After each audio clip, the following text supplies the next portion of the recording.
थाना गुलियाना के इलाका मलकपुरा जट्टा में बच्चे की तलाश में घर से निकलने वाली मां पुरस्कार तौर पर हलाक हो गई, जिसकी नाश पब्बी से मिली। नुमाइंदा न्यूज अलर्ट के मुताबिक थाना गुलियाना के इलाका मलकपुरा जट्टा की समीना कोसर अपने 11 साल बेटे नुमान को तलाश करने घर से निकली, मगर फिर वापस घर न आई।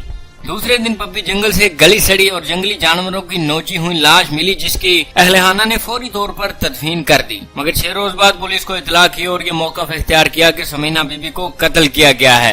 SHO थाना गुलियाना तनवीर भट्टी ने नुमाइंदा न्यूज अलर्ट को बताया कि समीना बीबी की कब्र कुशाई करने और नाश का पोस्टमार्टम करने के बाद जो सूरत हाल सामने आएगी, उसी हिसाब से कार्रवाई अमल में लाई जाएगी।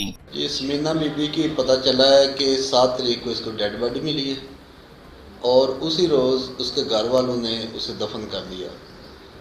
तो इसके बारे में इन लोगों ने हमें इतला दी है तकरीबन 6 रोज़ बाद कि अब हमें शुबा हुआ है कि हमारी समीना बीबी को किसी ने मर्डर करके उधर फेंका था।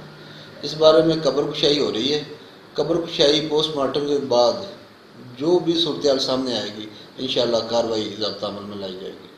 Tanveer Naqvi, news alert, Khariyan.